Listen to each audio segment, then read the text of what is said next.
the front, we start at point H. I'm going to square that, and then I'm going to make my first mark. I'm going to move over 5/8 for the front. Make my second mark. I'm going to leave a little over an inch, so about 1.25 inches space in between. So 1 inch, 1/4, the same thing as here, 1 inch and 1/4. And then I'm going to make my second dart. So my second dart is going to be up here. So these are going to be my darts, and they're going to be 1, 1, and this is going to be the space in between my darts. And then I'm just going to make sure I have that corresponding line so that I know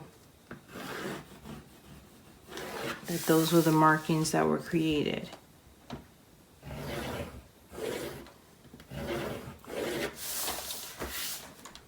So now we're going to move our way on to the next steps of building our skirt sloper. So the next one, I'm going to use my green because, like we said, we want to make sure that we are just keeping track of the alterations that we're making and the adjustments that we're making to the pattern to create our sloper. So we want to make sure we know, based on the colors that we're using, what we did first, second, and third. And usually using the different color pencils is definitely a helpful way to sort of get that point across. So next I'm going to start to create this hip line. So taking my curve ruler, I'm going to connect, I'm going to come up just, I'm going to say, I'm going to go to point K and come up about 1/4, and then label that P.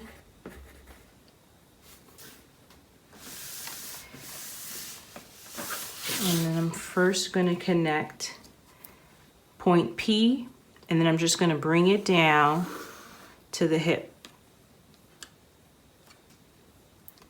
Again, these points normally match up, so I couldn't tell you what it is from here to here because these normally match up. So just allow your hip curve ruler to do what it does, and you're going to connect at point P and just allow the hip curve to just fall right along that curve.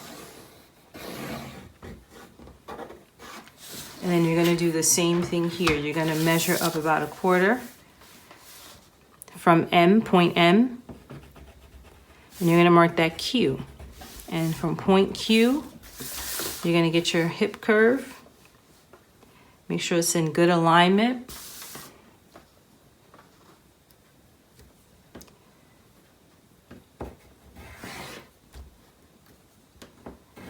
And then you're just going to curve it out. So we're starting to see our form. Now, using point G, we're just going to connect our curve. So using point G as a guide, just going to keep moving around, sort of play with it. That seems workable. And this is what's going to give us that curve. So let me make sure it's, there it is. So using point P where we went to point K and we just moved up 1/4 inch, made that point there, then just let the curve ruler guide us down to the hip point. Then we just took point G and let it just guide us up to point P. And we're doing the same thing for H and Q. So we're going to point Q and just letting it guide us to H. Just a very slight curve. It's not going to have as much of a curve as the back because the back is where your bum is, and the front is obviously much flatter than the back would be. You want to make sure you're adhering to your own measurements and adjusting accordingly. As we get into sort of fitting issues and things like that, I'm going to give you some pointers as to what you can do if you notice that it's not fitting the way you want it to, and some adjustments that need to be made. But it's very important that you get your measurements, especially if you're doing this as a personal pattern. Okay, so now we basically have you can start to see our curvatures for the front and back sloper. Now let's move on to creating those darts. So how do we create the darts? So I'm going to use my yellow color pencil as well as my pencil, so that way you can see everything that I'm doing. And again, we're just going to follow. So in order to get the depth of our dart, or how far down it is, I'm going to go to point or line G to that L point that I created right here, and I'm just going to go and measure down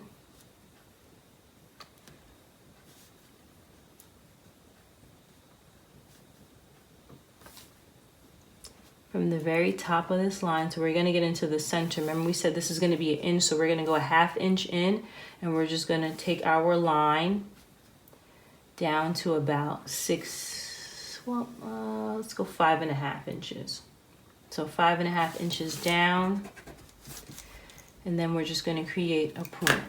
So from the top of that line, we're going to go in halfway, so it's a half, 1 inch, and we're going to create that first point.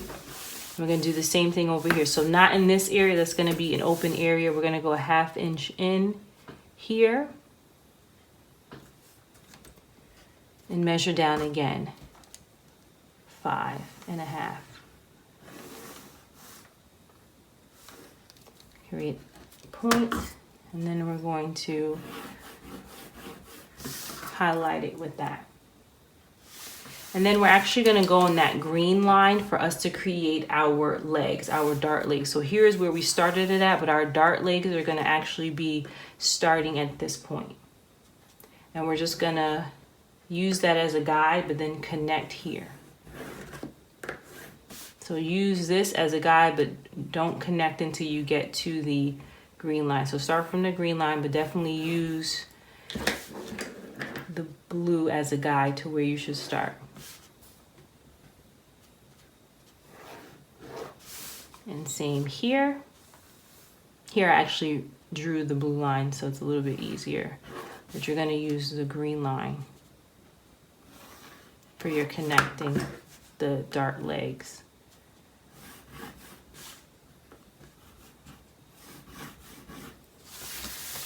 Okay, and then you're going to do the same thing to the front. So it was, we said it was, use the screen, so it was 5½ down, and I'm just going to use that so that way you remember.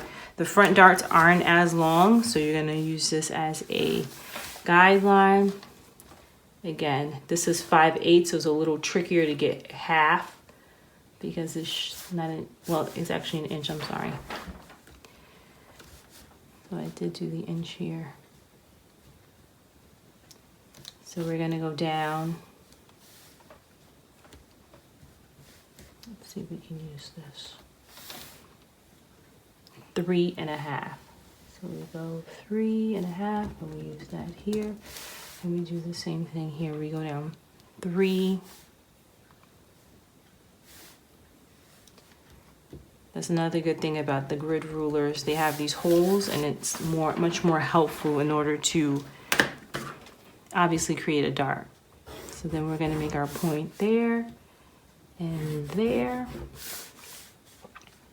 And then again, here the green line is a lot easier to connect because it's actually sitting very near the blue. So it's not as separate as the back is. That's only because, again, the back has a deeper curve because of your bottom.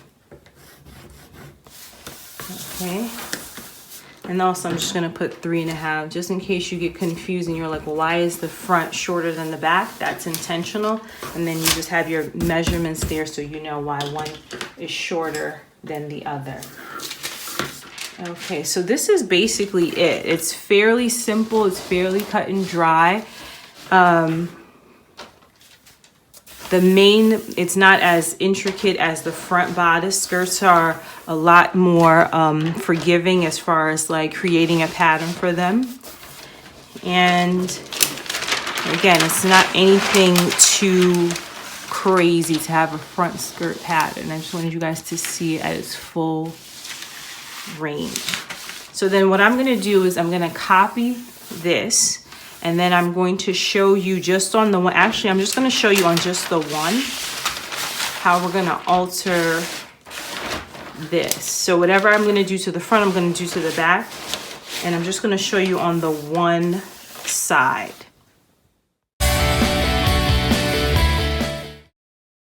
Thanks for watching. Be sure to like and subscribe. Videos are uploaded weekly covering dressmaking, fashion, lectures, and more.